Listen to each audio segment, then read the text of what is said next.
আমার সাথে মাঠে আমি অনেকটা আবেগ আপ্লুত। এই জন্য দীর্ঘদিন পরে এই ঠাকুরগাঁয়ের মাঠে আমি একটি বর্ণাঢ্য ফুটবল টুর্নামেন্ট শুরু হতে দেখতে যাচ্ছি।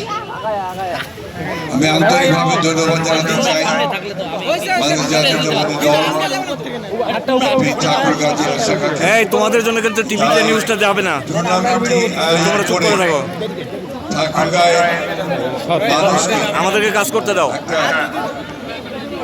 নির্মল বিনোদন এবং ক্রীড়াঙ্গনে একটা নতুন ধারা সৃষ্টি করছে।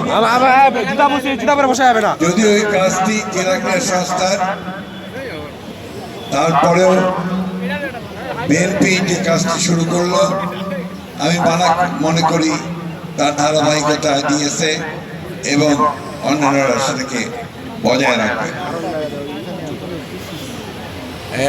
আমাদের দেশে একটা ভয়ঙ্কর সময় আমরা পার হয়ে এসেছি।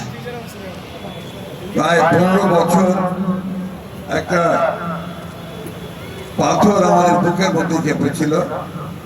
সেই পাথর আমাদের সমস্ত প্রতিষ্ঠানগুলোকে দানবের মতো সব ধ্বংস করে ফেলেছে। এই খেলার মাঠগুলোকে ধ্বংস করে ফেলেছিল। এই ঠাকুরগাঁয়ের খেলার মাঠে আমার ব্যক্তিগত স্মৃতি অনেক অনেক, সেই সব বলে আমি এখন আর সময় নষ্ট করবো না। শুধু এইটুকু বলতে চাই, এই মাঠের সঙ্গে আমার সম্পর্ক ছিল অঙ্গাঙ্গিভাবে জড়িত। আজকে আমি ধন্যবাদ জানাতে চাই আমাদের সেই সমস্ত ছেলেমেয়েদেরকে যারা এখানে ডিসপ্লে করেছে। অত্যন্ত চমৎকার ডিসপ্লে হয়েছে, খুবই সুন্দর। আমি স্কাউট এবং গার্লস গাইডের ছেলেমেয়েদেরকে ধন্যবাদ জানাতে চাই যে তারা এখানে শৃঙ্খলা রক্ষা করেছে। সবচেয়ে বড় কথা হলো যে আমাদেরকে এই যে একটা ভূমিকম্প হয়ে গেল, আমাদের তরুণেরা, আমাদের ছাত্ররা যেভাবে একটা ছাত্র জনতা অভ্যুত্থান সংগঠিত করে আমাদেরকে নতুন বাংলাদেশ নির্মাণ করবার একটা সুযোগ সৃষ্টি করে দিল, সেই সুযোগটা যেন আমরা গ্রহণ করি। শুধু রাজনীতির ক্ষেত্রে নয়, সেটা আমরা সর্বক্ষেত্রে, খেলাধুলা, সংস্কৃতি, আমাদের জীবন, সামাজিক জীবন, শিক্ষা ক্ষেত্রে, স্বাস্থ্য ক্ষেত্রে, সর্বক্ষেত্রে যেন আমরা একটা নতুন বাংলাদেশ দেখতে পাই। আমি আজকে আমাদের সঙ্গে যিনি এসেছেন এখানে, এক সময় ঢাকা স্টেডিয়াম কাঁপানো ফুটবলার, জাতীয় টিমের ক্যাপ্টেন ছিলেন এবং তার নেতৃত্বেই সাফ ফুটবলে বাংলাদেশ জয়ী হয়েছে। তিনি এখন রাজনীতির অঙ্গনে এসেছেন, সেখানে এসেও তিনি কিন্তু খেলাকে ভুলে যান না। তিনি এই খেলাই শুরু করেছেন আবার। তার ঢাকা মহানগরের ফুটবল টুর্নামেন্টে আমাকে নিয়ে গিয়েছিলেন তিনি, এবং সেখানেই আলাপ হয়েছিল যে আমরা ঠাকুরগাঁয়ে ফুটবল টুর্নামেন্ট করতে পারি কিনা। আমি সেই জন্য তাকে আন্তরিকভাবে ধন্যবাদ জানাতে চাই তার সহযোগিতার জন্য। ঢাকা থেকে আজকে অনেকে এসেছেন, আমাদের কৃতি ফুটবলার সাব্বির, আমি একসময় তার ফ্যান ছিলাম।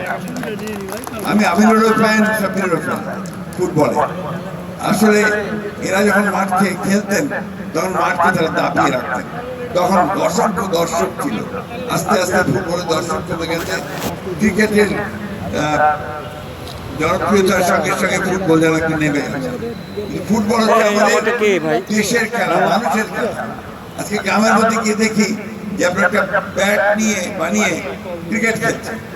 আগে দেখতাম সেখানে ফুটবল খেলছে, গাদার মধ্যে সবাই ফুটবল খেলছে। এই ফুটবলকে আবার আমাদের জনপ্রিয় করে তুলতে হবে, এবং যে উদ্যোগ আজকে আমিনুল নিয়েছে, সারা বাংলাদেশে সেই ফুটবল টুর্নামেন্ট শুরু করেছে, বিভাগীয় খেলা হয়েছে। এবং একটা ইউনিক ব্যাপার, একটা রাজনৈতিক দল সে আজকে নেতৃত্ব নিচ্ছে ক্রীড়াঙ্গনে, এবং সারা বাংলাদেশে এই ফুটবল টুর্নামেন্ট।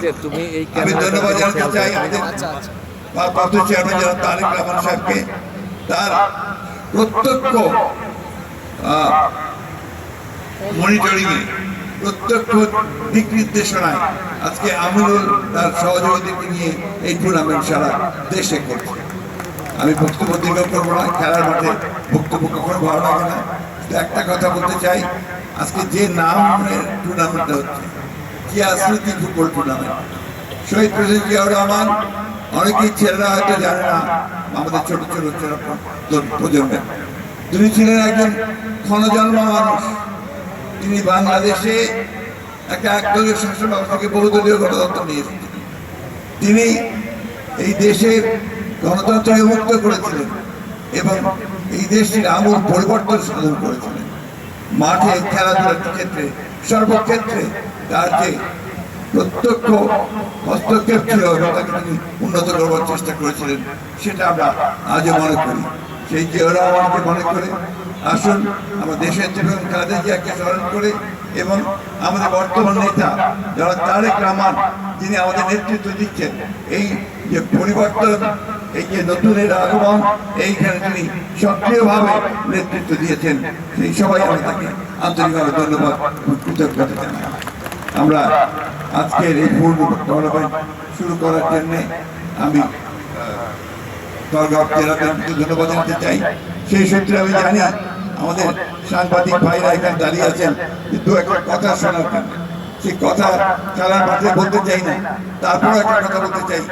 গণতন্ত্রের কোনো বিকল্প নেই এবং গণতন্ত্রকে প্রাতিষ্ঠানিক রূপ দিতে হলে নির্বাচনই হচ্ছে একমাত্র পথ, যার মাধ্যমে আমরা গণতন্ত্রে পৌঁছতে পারি। এবং সেটাই আমাদের ফুটবলকে বলুন, ক্রিকেটকে বলুন, ক্রীড়াঙ্গনকে বলুন, সাংস্কৃতিক অঙ্গনকে বলুন, সুশাসন প্রতিষ্ঠা করার ক্ষেত্রে বলুন, সর্বক্ষেত্রে সেটাই হচ্ছে একমাত্র পথ, যেখান থেকে আমরা সামনে এগিয়ে যেতে পারি, আমাদের ভবিষ্যৎ প্রজন্মকে আরো সামনে দিকে নিয়ে যেতে পারি।